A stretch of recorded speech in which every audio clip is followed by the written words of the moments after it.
Hello बच्चों, नितिन की पाठशाला में फिर से स्वागत है। तो अब हम इस वीडियो लेक्चर सीरीज़ में हम जो सिलेबस कवर कर रहे थे वो आपका चैप्टर था ऑर्गेनोमेटेलिक कंपाउंड्स का इस वीडियो लेक्चर सीरीज़ में। और इसमें हमने ऑर्गेनो मैग्नीशियम कंपाउंड ये हमारा कंप्लीट कर लिया था। तो और जो बचे हैं that is the organo zinc and organo lithium. इन दोनों ही मॉलिक्यूल्स को या इन दोनों ही क्लासेस ऑफ कंपाउंड्स को हम आज के इस वीडियो में कवर अप करने वाले हैं। तो ठीक है बच्चों, अब ना जल्दी से सिलेबस पे पहुंचते हैं। ओके बच्चों, तो ये है आपके ऑर्गेनो जिंक कंपाउंड्स। पहले हम ऑर्गेनो जिंक से स्टार्ट करते हैं। ऑर्गेनो जिंक कंपाउंड्स जिनका जनरल फॉर्मूला क्या है R2Zn, और इसकी वजह मैं बता चुका था। जिंक आपका डाइवेलेंट है, so that's why there are 2 R groups, right. और ये R ग्रुप आपके न्यूक्लियोफाइल की तरह बिहेव करेंगे और न्यूक्लियोफिलिक सब्स्टिट्यूशन रिएक्शन प्रोवाइड करेंगे। This is the milder reagents, right. Comparatively ये लेस रिएक्टिव है ऑर्गेनो मैग्नीशियम कंपाउंड से, ठीक है। मेथड ऑफ फॉर्मेशंस की बात करें तो first method with the help of alkyl halides. Alkyl halide लीजिए, जिंक से ट्रीट कर लीजिए। करने के बाद ये आपके पास कंबाइंड प्रोडक्ट बना और कार्बन डाइऑक्साइड के एटमॉस्फेयर में डिस्टिलेशन कर दीजिए इसकी, तो आपको डाई एल्काइल जिंक प्रोडक्ट मिल जाएगा। तो जैसे आपको let suppose di ethyl zinc बनाना है तो हमें इथाइल हैलाइड लेना पड़ेगा as a reactant, right. So first method is this one. और ये पूछा जाता है कई बार एग्जाम में कि provide any 2 methods for synthesis of the organo zinc compound. तो आपको एक तो ये देना है and second one organo aluminium compound. जो ऑर्गेनो एल्यूमिनियम कंपाउंड्स हैं उनको जब आप जिंक के किसी भी सोर्स से ट्रीट करेंगे तो आपको ऑर्गेनो जिंक कंपाउंड मिल जाएगा as a product. Physical properties की बात करें so they have linear geometry due to sp hybridisation of zinc atom. sp hybridisation है यानी R-Zn-R, ये आपके लीनियर चेन में है। साथ ही में नॉन पोलर है। नॉन पोलर का मतलब है सोल्यूबिलिटी वाटर में रहेगी कम, ठीक है। केमिकल रिएक्शंस की बात करें, the chemical reactions are quite similar to those of Grignard reagent with only difference that they are less reactive। ये comparatively less reactive है। और मैंने आपको शुरुआत में बताया था रिएक्टिविटी और सेलेक्टिविटी दोनों इन्वर्सली प्रोपोर्शनल है। यदि कोई कंपाउंड आपका ज़्यादा रिएक्टिव है इसका मतलब वो सेलेक्टिव होगा कम। अब यहाँ पे ऑर्गेनो जिंक कंपाउंड आपका लेस रिएक्टिव है, इसका मतलब इट इज़ मोर सेलेक्टिव, ठीक है। तो आगे चलते हैं chemical properties one by one. First one reaction with water. Organo zinc compound है, वाटर ट्रीट करने पे ऑर्गेनो मैग्नीशियम में आपको एल्केन मिल रहा था, यहाँ भी आपको एल्केन एज अ प्रोडक्ट मिलेगा। एल्काइल हैलाइड से ट्रीट करते हैं लेट सपोज, तो ये क्या है R ग्रुप। ये R ग्रुप अटैक करेगा यहाँ पर और Cl negative will be removed. तो आप देख सकते हैं Cl की जगह क्या आ गया है CH3। तो CH3 ग्रुप सब्सटीट्यूट हो गया, that is the nucleophilic substitution reaction. Next is the reaction with acid chloride. Acid chloride low, R group ने अटैक किया कार्बोनिल कार्बन पर, रिशफलिंग हुई। जब वो रिवर्ट बैक किया तो यहाँ से क्लोरीन आप comparatively chlorine is a good leaving group as compare to methyl group, ठीक है। तो ये जब रिवर्ट करेगा तो CO तो आपको मिल गया एक कीटोन। सो हमने एसिड क्लोराइड से कीटोन को सिंथेसाइज किया, ठीक है। Next reaction is the Reformatsky reaction. ये रिएक्शन आपकी वैसे ऑर्गेनो जिंक के कंपाउंड्स में सबसे इम्पोर्टेंट रिएक्शन है, बट अनफॉर्चुनेटली अभी तक 4-5 सालों में ये पूछी नहीं गई है, ठीक है। लेकिन फिर भी यदि ऑर्गेनो जिंक से कोई रिएक्शन आती है तो मैक्सिमम चांस है ये आपके आ सकती है। इसमें क्या होता है, व्हेन एन एल्डिहाइड और ketone is added to solution of alpha halo ester. Alpha halo ester क्या है, देखिए एस्टर ग्रुप क्या होता है, C double bond O oxygen और R, यही होता है एस्टर ग्रुप। अब अल्फा का मतलब क्या है, इस कार्बोनिल कार्बन से नेक्स्ट जो कार्बन है ना, इस कार्बन पे आपका क्या ग्रुप जुड़ा हुआ है, हेलोजन, ठीक है। So alpha halo ester that is the alpha halo ester. और जब इसमें आप एल्डिहाइड और कीटोन को ऐड करते हैं इन प्रेजेंस ऑफ जिंक, तो पहले तो ऑर्गेनो जिंक कंपाउंड बनेगा, उसके बाद then carbonyl group in manner similar to Grignard reagent क्या मिलेगा आपको, beta hydroxy ester. Beta hydroxy ऐसा मिलेगा। अब ये देखिए, ये आपके पास ऑर्गेनो, ये आपके पास क्या है, alpha, this is alpha position, alpha halo ester. Zinc से ट्रीट किया तो जिंक क्या होगा, जिंक जस्ट इंसर्ट हो गया इन बिटवीन दैम, ब्रोमीन और कार्बन के बीच में, जैसे आपका ऑर्गेनो मैग्नीशियम कंपाउंड में इंसर्ट हुआ था। तो आपका यह हो गया। Now this whole will be the R group, that will be R group, याद रहेगा। और इस कार्बन से ही अटैक होगा जिस कार्बन से जिंक जुड़ा हुआ था। तो आप देख सकते हैं उस कार्बन से अटैक करवा दीजिए यहाँ पर एल्डिहाइड और कीटोन पर, और रिएक्ट करवाने के बाद ये आपका एडिशन प्रोडक्ट बना है, ठीक है, न्यूक्लियोफिलिक एडिशन रिएक्शन। यहाँ से हाइड्रोलिसिस कर दीजिए, यहाँ H कर दो, यहाँ OH कर दो, जैसा ऑर्गेनो मैग्नीशियम कंपाउंड में किया था आपने। तो आपको क्या प्रोडक्ट मिला, बीटा हाइड्रोक्सी एस्टर। ये एस्टर है, ये अल्फा पोजीशन थी, ये आपकी बीटा पोजीशन है, बीटा पोजीशन पे हाइड्रोक्सिल ग्रुप है। So that's why beta hydroxy ester group आपको एज अ प्रोडक्ट मिल गया। दैट इज़ द रैफर-मैक्स की रिएक्शन, ठीक है। फिर उसके बाद आपके पास एक जनरल कंपाउंड आता है, that is the iodomethylene zinc iodide. Zinc iodide क्या है, देखिए ये क्या है आपका, that is the diiodomethane, diiodomethane. जब आप इसको जिंक से ट्रीट करेंगे तो यहाँ पे दो आयोडीन है, एक आयोडीन और कार्बन के बीच में जिंक इंसर्ट हो जाएगा। तो आप देख सकते हैं आयोडीन और कार्बन के बीच में जिंक इंसर्ट हो चुका है। Now that is the iodomethylene zinc iodide. इसको जब हम ट्रीट करते हैं किसी डबल बॉन्डेड एटम से, तो होता क्या है, आपको साइक्लोप्रोपेन डेरिवेटिव मिलते हैं। नॉर्मली साइक्लोप्रोपेन को बनाना डिफ़िकल्ट होता है, बट यहाँ पे मिलते हैं। सो that's why this reaction is important, और इसको कहा जाता है सिमन स्मिथ रिएक्शन, ठीक है। तो जस्ट फॉर इंफॉर्मेशन, यहाँ पे वैसे चांसेस कम है कि ये पूछे जाएंगे, बट फिर भी। So that was the simple organo zinc compound, ठीक है। रिएक्शंस की बात करें, कौन कौन सी रिएक्शन है, पहली वाटर के साथ एल्केन मिल गया, एल्काइल हैलाइड से किया तो हायर एल्केन मिला, एसिड क्लोराइड से किया तो कीटोन्स मिल गए, और रैफर-मैक्स की में आपके पास beta hydroxy ester as a product मिल गए। सो नेक्स्ट आपके पास कैटेगरी आती है, that is the organo lithium compound. अब ऑर्गेनो लिथियम में क्या है, आपके पास कार्बन और लिथियम का इलेक्ट्रोनेगेटिविटी डिफरेंस बहुत ज़्यादा है, जिसकी वजह से यह ऑलमोस्ट पोलर कंपाउंड है, ठीक है। तो यही वजह है, these are more reactive, these are more reactive as compared to Grignard reagent, और Grignard reagent ज़्यादा रिएक्टिव थे as compare to organo zinc compound, ठीक है। तो अब फॉर्मेशन ऑफ एल्काइल लिथियम्स की बात करें, सो मोर रिएक्टिव है, so that's why this can be prepared by reaction of alkyl halide with lithium. Alkyl halide low, lithium low, 2 moles है, एक मॉलिक्यूल आपका हेलोजन के साथ हैलाइड बना देगा, जैसे आप देख सकते हैं, बच गया एक, उसको आप R के साथ ज्वाइन कर दीजिए, R halide. That is the linear geometry of the organo lithium compound. Similarly यदि आपको ये बनाना है मिथाइल लिथियम, तो मिथाइल हैलाइड से ट्रीट कर दो, ठीक है। सोलवेंट्स आप देख सकते हैं, dry hexane non polar solvent है, नाइट्रोजन है, लो टेम्परेचर पे है, ठीक है। तो ये कंडीशंस आपको ध्यान रखनी है। Next, by metal metal exchange, organo mercuric compound है, लिथियम के साथ ट्रीट किया तो लिथियम ने सब्सटीट्यूट कर दिया मर्करी को, तो आपको ऑर्गेनो लिथियम कंपाउंड मिल गया, ठीक है। केमिकल रिएक्शंस की बात करें, this carbon lithium bond is more polar, मैंने पहले भी बताया, as compare to carbon magnesium bond. So that's why they are more reactive, और रिएक्टिव है तो सेलेक्टिव कम रहेंगे, ठीक है।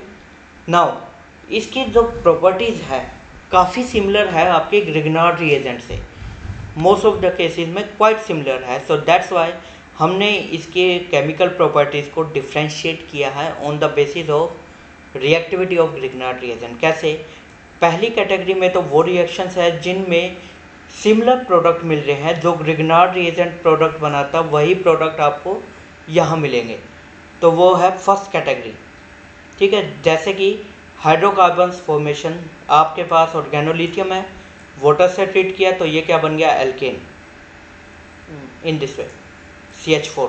ऑर्गेनो मैग्नीशियम में भी आपको एल्केन मिलता था।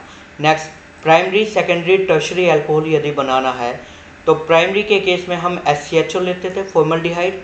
ऑर्गेनो मैग्नीशियम में अटैक दिखा दीजिए, हाइड्रोलाइज कर दीजिए, आपके पास प्राइमरी एल्कोहल रेडी है। सिमिलरली इथाइलिन ऑक्साइड से भी ट्रीट किया था हमने, तब भी हमें यही प्रोडक्ट मिला था। सेकेंडरी यदि बनाना है तो हम क्या लेंगे, एल्डिहाइड्स। टर्शरी यदि बनाना है तो कीटोन्स। ये जो है आपके alcohols banana from the Grignard reagent, ये 2-3 बार आया हुआ है पिछले 4-5 सालों में, तो क्वाइट इंपॉर्टेंट है, एग्जाम पॉइंट से देख लेना। Next is the formation of ethers, CH3OCH2Cl, lithium से ट्रीट किया, अटैक दिखा दीजिए और क्लोरीन को सब्स्टिट्यूट कर दीजिए। वही सेम रिएक्शन है जो ऑर्गेनो मैग्नीशियम कंपाउंड के लिए। एल्डिहाइड्स यदि बनाना है तो हम पहले लेंगे HCN, ऐड कर दीजिए, कार्बन पे अटैक होगा, नाइट्रोजन पे लोन पे रहेंगे, हाइड्रोलाइज कर दीजिए, ऑक्सीजन इधर हाइड्रोजन, सो यह हो गया एल्डिहाइड। ठीक है। सिमिलरली आप इथाइल ऑर्थोफॉर्मेट से भी बना सकते हैं। कीटोन यदि बनाना है एल्डिहाइड के बजाय तो यहाँ पे RCN आ जाएगा बस, तो आप देख सकते हैं यहाँ पे RCN आ चुका है। बाकी सेम प्रोसेस है, सिमिलर। वैसे ही इथाइल ऑर्थो फॉर्मेट में हाइड्रोजन की जगह मिथाइल ग्रुप लगा दीजिए, इथाइल ऑर्थो एसिडेट, सो उससे भी आप कीटोन्स बना सकते हैं। फॉर्मेशन ऑफ नाइट्राइल्स, नाइट्राइल कैसे बना सकते हैं, साइनोजन क्लोराइड लिया था हमने ऑर्गेनो मैग्नीशियम कंपाउंड में, इसका अटैक दिखा दीजिए और क्लोरीन को सब्स्टिट्यूट कर दीजिए। एल्काइल हैलाइड यदि हम ले रहे हैं तो ये आपका R ग्रुप है, इसको अटैक दिखा दीजिए और हायर एल्केन आपको मिल जाएंगे। Next, reaction with aryl halides. ठीक है, अराइल हैलाइड्स के केस में क्या है, देखिए ये this is the aryl halide, यहाँ पे कार्बन हेलोजन बॉन्ड बना हुआ है, तो जब आप ऑर्गेनोलिथियम कंपाउंड से this is the R, right, ये R क्या करेगा, इस हाइड्रोजन को कैप्चर करेगा यहाँ से, और क्या बन गया आपका बेंजाइन इंटरमीडिएट। फिर दोबारा से आया ऑर्गेनोलिथियम का, now this R negative will be substituted है, तो H की जगह क्या आ सकता है, यदि आप इस रिएक्टेंट को और इस प्रोडक्ट को एनालाइज करेंगे तो क्या डिफरेंस है, एक तो फ्लोरीन निकल गया और सेकंड हाइड्रोजन की जगह क्या आ चुका है, फिनाइल रिंग। ठीक है, so that is the reactions of organolithium compound. Next, reaction with heterocyclic compound, ये आपके पास हेट्रोसाइक्लिक कंपाउंड्स हैं, तो जब आप ऑर्गेनोलिथियम को इससे ट्रीट करते हैं तो यहाँ से R ग्रुप आपका हाइड्रोजन की जगह हो जाएगा सब्स्टिट्यूट, जैसे यहाँ पे हुआ था ऑन द सिमिलर, इसी मैकेनिज्म के थ्रू यहाँ पे सब्स्टिट्यूशन हो जाएगी, right. So this was the reactions which resembles with the chemical properties of the Grignard reagent. Next है the difference from the Grignard reagent. कुछ ऐसी रिएक्शन जहाँ पे ग्रिग्नार्ड रिएजेंट कुछ और रिएक्शन दे रहा है, प्रोडक्ट बन रहा है, और यहाँ पे कुछ और बनेगा। तो पहली reaction with carbon dioxide, Grignard क्या बनाता था, एसिड, ठीक है, और वो कैसे बन रहे हैं वो भी देख लीजिए। R नेगेटिव का अटैक दिखा दो, यहाँ पे एडअप हुआ, फिर दूसरा मॉलिक्यूल आया R नेगेटिव, उसका भी अटैक दिखा दीजिए। तो नाउ एक कार्बन पे 2 OH ग्रुप है, अनस्टेबल सिचुएशन है, वाटर को रिमूव कर दीजिए तो आपको मिल गया कीटोन एज ए प्रोडक्ट। ठीक है, सो ऑर्गेनो मैग्नीशियम कंपाउंड में केवल 1 मोल कंज्यूम हुआ था, यहाँ पे आपके 2 मोल कंज्यूम होंगे, और इन 2 मोल की वजह से आपको प्रोडक्ट भी डिफरेंट मिल रहा। ठीक है, next is the action with carboxylic acid, ये आपके पास कार्बोक्सिलिक एसिड है, ऑर्गेनोलिथियम कंपाउंड है, R नेगेटिव का पहले तो अटैक करने से, देखिए ये क्या है, एक्टिव हाइड्रोजन कंपाउंड है, और एक्टिव हाइड्रोजन क्या करता है, हाइड्रोजन को डोनेट कर देगा, तो ये हाइड्रोजन किसको डोनेट करेगा, इस CH3 को, तो CH4 आपका रिमूव हो गया, आपका क्या बना, salt. Now this is the R negative, ये आपका सोल्ट बन गया है। Now R lithium, methyl lithium again attack करेगा, तो यहाँ पे अटैक करवा दीजिए, और ऑक्सीजन पे आ गया negative charge, so that's Y oxygen पे लिथियम आ गए, मिथाइल ग्रुप यहाँ सब्स्टिट्यूट हो गया, ऐड हो गया। उसके बाद हाइड्रोलिसिस जब आप करेंगे यहाँ से ब्रेक कर दीजिए, एक कार्बन पे 2 OH अनस्टेबल है, सो CO बन जाएगा, वाटर आपका रिमूव हो जाएगा। सो आपको क्या मिला? कीटोन। ठीक है, रिएक्शन विद कार्बोक्सिलिक। अच्छा, ग्रिग्नार्ड में क्या बन रहा था? ग्रिग्नार्ड में आपको मिल रहा था एल्केन, यहाँ मिल रहा है ketone. Next, addition to carbon carbon double bond. Carbon carbon double bond से जब आप एडअप करते हैं तो आपको एक लॉन्ग चेन ऑफ पॉलीमर मिलेगा। R नेगेटिव ने अटैक किया, एडअप हो गया। Now this whole moiety is R negative, ये फिर से अटैक करेगी इस कार्बन पे और ये सारे कार्बन आपके ऐड हो गए। सो आपको एक लॉन्ग चेन ऑफ पॉलीमराइजेशन यहाँ पर देखने को मिलेगी। Next is the formation of tertiary alcohols. Tertiary alcohols कैसे बनाए जा सकते हैं? ठीक है, organolithium compounds being more nucleophilic and smaller in size, they do not statically they add to statically hindered ketones to form statically hindered tertiary alcohol. Grignard reagent आपको abnormal behaviour में याद हो, जब ग्रिग्नार्ड को आप इस मॉलिक्यूल से treat कर रहे थे तो आपको alkene as a by product भी मिल रहा था, जिसमें ग्रिग्नार्ड ने अपना हाइड्रोजन डोनेट किया और आपको एल्कीन मिला। बट यहाँ पे ऑर्गेनोलिथियम कंपाउंड क्योंकि मोर न्यूक्लियोफिलिक है और स्मॉलर है साइज में, लिथियम आपका छोटा है। ठीक है, so due to this both properties ये आपका सिंपल एडअप होएगा और टर्शरी एल्कोहल आपको मिलेगा जो मिलना चाहिए था। ठीक है, ओके, सो दिस इज और and probably the last reaction है reaction with alpha beta unsaturated carbonyl compound. In case of organo magnesium compound आपको दोनों ही प्रोडक्ट मिल रहे थे, 1,2B 1,4B। Organolithium compound being more nucleophilic they undergo 1,2 addition rather than 1,4। तो इसमें major product हमेशा ही 1,2 प्रोडक्ट ही बनेगा, ध्यान रहे। ठीक है, ग्रिग्नार्ड में आपके 1,2B बन रहा था, 1,4B, that was dependent upon the steric hindrance. यहाँ पे आप देखिए इस CO ग्रुप पे स्टेरिकली हिंड्रेंस नहीं है। ठीक है, तो यदि ऑर्गेनो मैग्नीशियम कंपाउंड आप एडअप करते तो कौन सी एडिशन होती? 1,2। ठीक है, यहाँ पे ऑर्गेनोलिथियम आप ऐड किया तो कौन सा प्रोडक्ट बन रहा है? 1,2। तो आप देख सकते हैं 1,2 एडिशन है, हाइड्रोलिसिस कर दीजिए, ये आपका प्रोडक्ट रेडी है। वही यदि हम ऑर्गेनो मैग्नीशियम कंपाउंड यहाँ लेकर चलते क्योंकि CH3 ग्रुप है, ठीक है, तो ये प्रेफर करेगा 1,4 के लिए। ठीक है, और 1,4 पे यहाँ पे एडअप हो जाएगा। ठीक है, so this were the differences of the organolithium compound and organo magnesium compound. ठीक है, तो ये आपका छोटा सा एक चैप्टर था, ठीक है, जिसमें हमने ऑर्गेनो मैग्नीशियम कंपाउंड भी देखा, ऑर्गेनो जिंक भी और ऑर्गेनो लिथियम भी। ठीक है, एक बार सिलेबस देख लेते हैं फटाफट। तो ये देखिए, ये सिलेबस में ऑर्गेनो मैग्नीशियम हम कवर कर चुके हैं, ऑर्गेनो जिंक कंपाउंड आपका क्लियर है और ऑर्गेनो लिथियम कंपाउंड। इसकी प्रॉपर्टीज़ को 2 पार्ट में डिवाइड किया गया था, जहाँ पे कुछ रिएक्शंस ऑर्गेनो मैग्नीशियम से सिमिलर है, वहीं कुछ रिएक्शंस आर टोटली डिफरेंट है from the organo magnesium compound. ठीक है, तो इन सब को आप अच्छे से याद कर लेना। और ये मैं फिर से कह रहा हूँ, पहले भी कहा था, वेरी वेरी इंपॉर्टेंट है Grignard reaction. Organo magnesium compounds are quite important from exam point of view. ठीक है बच्चों, तो आज की इस वीडियो लेक्चर सीरीज़ यहाँ पे ख़त्म होती है, जिसमें हमने ये छोटा सा चैप्टर ऑर्गेनोमेटेलिक कंपाउंड देखा। तो इनके जो प्रीवियस वीडियोस के लिंक है वो मैं डिस्क्रिप्शन में डाल दूंगा, आप वहाँ जाकर अपना वीडियोस को देख सकते हैं। कुछ भी डाउट और क्वेरी हो, you are most welcome to comment section. कोई और रही बात बच्चों, सेहतमंद रहिए, पढ़ते रहिए। Chemistry is not the tough task, important आसान है, बस practice is quite important. Practice ज़रूरी है, यदि आप प्रैक्टिस करते रहेंगे तो डेफिनेटली आपको ये केमिस्ट्री काफ़ी आसान लगेगी कंपेरेटिवली।